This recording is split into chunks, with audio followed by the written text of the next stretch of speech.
Assalaamu calaykum waraxmatullaahi tacaala wabarakaatu. Kulanti wacan oo wanaagsan daawada meel walba aad naga daawanayso kusoo dhawo qaybtii 10aad ee sheekadii Saxardiid.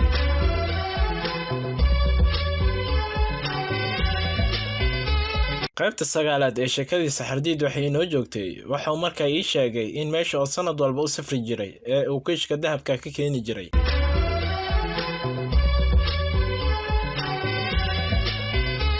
inay tahay meel fog oo aan jid loo mara lahayn, dooni tagtaana aysan jirin, isaguse oo israacin jiray intuu dooni yar oo fuulo mawjad weyn oo sanadkiiba habeenka xagaaga kala bara timaada. mawjadaas ayaa u qaadi jirtay xeeb fog oo waxa dahab yaala ay tahay ilma aragto, halkaasoo kiishku wuxuu dahab u soo qaadi karo ku soo qaadan jiray, dabadeedna maalinimada dambe soo raaci jiray mawjada. waxaana qasab ku ahayd oo aad u ilaalin jiray in oo sanad walba waqti go'an diyaar ku noqdo badda xeeligeeda. haddii waqtiga xagaaga kala bar noqdo, habeenka dayaxa ee baddu soo buuxsanto oo dhaafana waxay u ahayd waqti qiimo leh oo ka lumay, wuxuuna sugi jiray ilaa ay sanadka xiga goorteeda.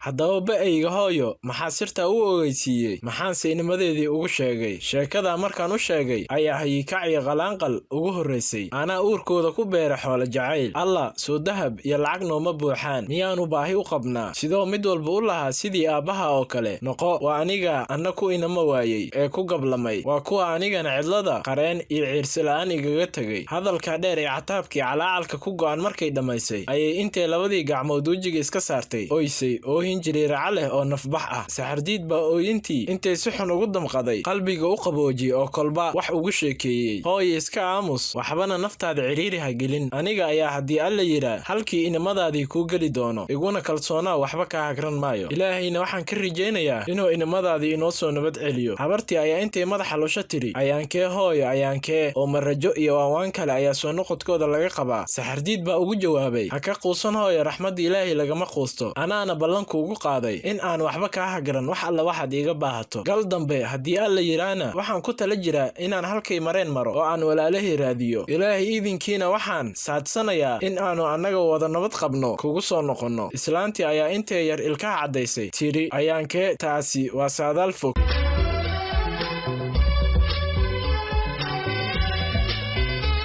sanad dhan ayuu haddana Saxardiid gurigii habartii la joogay, halkiiba u adeegaa oo wax alla waxay u baahato u qabtaa. cunto hadday tahay cabid, maaweelo, sheeko iyo wehelnimo. muddo markuu joogaba marbuu waslad ama laba dahaba qaadaa oo magaalada ka soo iibiyaa, dabadeedna lacagta ku soo gadaa wixii ay kolba habartii iyo asaga u baahan yihiin. sidaasoo markuu duqdii u daryeelay ilaa iyo sanadkii dhammaaday. markuu haddana sanadkii dhammaaday ee habeenkii la yaabka lahaa gaadhay ayuu inankii Saxardiid qalqaalsaday wixii oo u baahnaa lahay socdaalkii badda. kadib inta wixii xani musaabiir gurigii oo ka heli karayay soo urursaday ayuu ka sameeyey doon yar oo isaga leeg. waxaa kale oo u soo qaatay qarbad oo neef ka buuxiyey oo uu afka ka xidhay, iyo laba sibraar oo yaryar oo midna xoogaa cuntaa ku riday midna biyo ku shubtay. markuu is yidhi xilligii mawjadda ayay gaartayna intuu ka ducaystay habartii oo uu alaabtii qaatay ayuu isku sii daayay xaggii badda. markuu xeeligii yimaada ayuu dabadeed si fiican u diyaar garoobay. ugu horrayntii intuu maryihii iska furay oogadiisii oo dhan xeer mariyey, dabadeed intuu qarbadii neefka ka buuxay laabta ku xirtay si haddii doonida yar la gudoonto aanu badda uga hafran labadii sibraar ee yaryarayna.